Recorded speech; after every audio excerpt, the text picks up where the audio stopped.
Hello mga binati o minahal kong matalom nun. Di ata karon sa Port of Matalom guys. I-continue ni sa trabaho aron punpuhon guys. Aduna ni modunggo og barko nga gikan sa Bohol o Cebu. Mga nag-update sa tong pantalan guys. Nya ongoing ang pagtrabaho ni ini. Ang pala mo guys. Ni guys. Maonig Port of Matalom guys, i-continue siya taas na ni siya na diba taas ano, pero i-continue gihapon aron mas mulaw may gang kuan maonig mga kuan among i-update kay aron aduna na diri modunggo nga barko diri sa ato ang Port of Matalom. May nga area kung diin kuan ongoing ang pagtrabaho ni ini guys. Ano guys? Maunig siyang kuan. Maunig naningkamot to ang atong mayor guys. Si Mayor Eric Maholio nga mas madungguan na ni aron mas mukuan pa ang atong lungsod guys. Di magtinabangay ta kanunay guys aron kana si Jamaw na siya ibugsok aron mas aglapok ba di mapalit na nga na pag style ba ano o ni ang update sa ato ang pantalan diri sa lungsod sa Matalom guys nya magampo lang tang magpadayon ni mas mutaas bang atong Port of Matalom. Kinahanglan nato ang pagtinabangay panaghiusa alang sa kayuhan o kalambuan sa lungsod sa Matalom.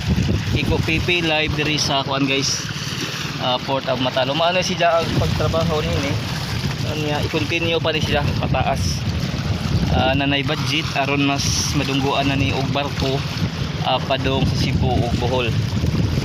Ampo lang tas Ginoo guys, wala imposible sa Ginoo kung diin mas modindot pa ang atong Port of Matalom. Muni update ha, muni yang kuan itong panunggo ka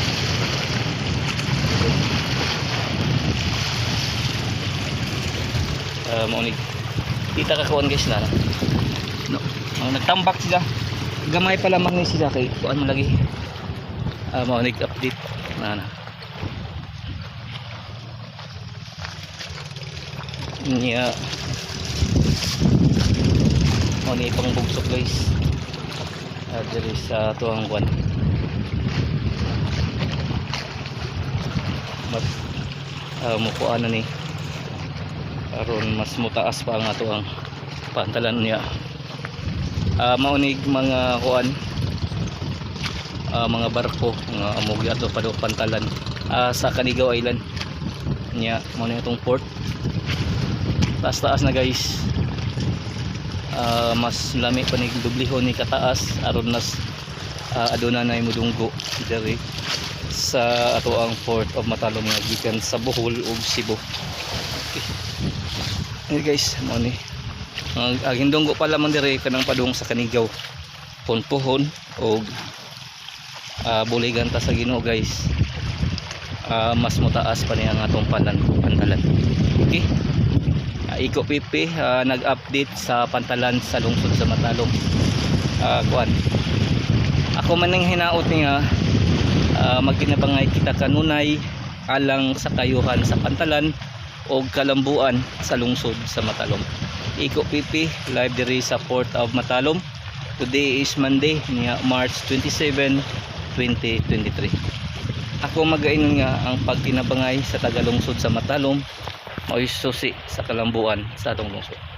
Iko PP andam motabang sa lungsod ug moserbisyo sa katawhan sa lungsod sa Matalom.